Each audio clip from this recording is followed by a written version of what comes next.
C'est un site où notre équipe est investie depuis longtemps et surtout depuis 2010-2011, lorsque nous avons démarré le programme sur les groupes ecclésiaux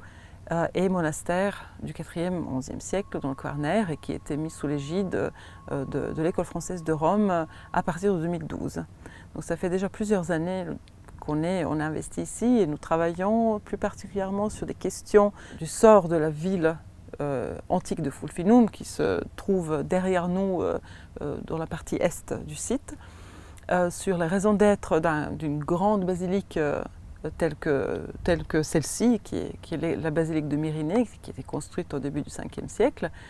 Et puis surtout, ces dernières années, nous avons beaucoup travaillé sur tout le complexe qui se trouve autour de l'église de Myrinée, où nous nous rendons compte qu'il s'agit d'un complexe de grande envergure, où l'église, qui était jusqu'à là considérée être isolée et toute seule, elle n'est plus du tout, elle fait vraiment partie d'un grand domaine et elle présente aujourd'hui, on a l'assurance, une église, ce qu'on appelle une église patrimoniale, et en la mettant en lien avec ce grand complexe, on lui rend aussi tout le contexte et archéologique mais aussi historique ici sur l'île de Kerk, mais aussi inscrit dans une image beaucoup plus globale et complète de l'Adriatique du Nord et de toute la connectivité maritime, insulaire de cette partie de l'Adriatique oriental.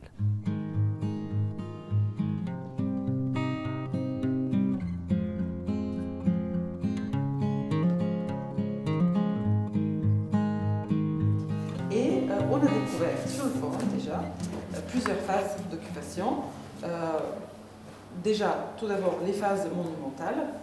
avec la construction de la basilique d'abord, ensuite la construction du temple avec sa place, la basilique qui est intégrée dedans, et ensuite, dans une troisième phase, probablement au 3e siècle, on avait déjà un réaménagement monumental avec le rajout des escaliers ici, une petite place avec une base honorifique. Donc là, pour l'instant, à ce moment-là de la fouille, on a même carrément publié ça comme hypothèse qui nous semblait être tout à fait valable. On voyait tout à fait le lien entre la ville, si on avait la céramique 5e, 7e.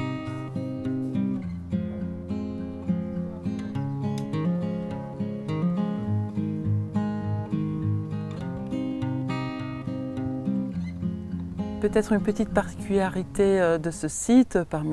parmi beaucoup de choses que nous avons découvertes ici, le site est très riche en découvertes non seulement structurelles, mais aussi anthropologiques et au niveau du mobilier. Et un des objets phares découverts sur ce site et qui est exposé dans cette exposition 50 ans de l'archéologie franco-croate, c'est le fameux peigne de Myrinée qui a été découvert lors de notre chantier école française de Rome en 2017. Le peigne de Myrinée, c'est un peigne en ivoire. C'est un peigne en ivoire produit entre la fin du 4e siècle et le début du 5e siècle et qui avait une fonction particulière. C'était un peigne pas commun, c'est un peigne liturgique qui prouve aussi certains statuts des occupants de ce grand complexe ecclésial de l'Antiquité tardive et qui a pu être reconnu comme liturgique parce qu'il porte sur lui 4 scènes bibliques en relief, représentées en relief, 4 scènes bibliques néo-testamentaires qui montrent les 4 miracles de Christ tels que relatés, tels que racontés bien sûr dans le Nouveau Testament.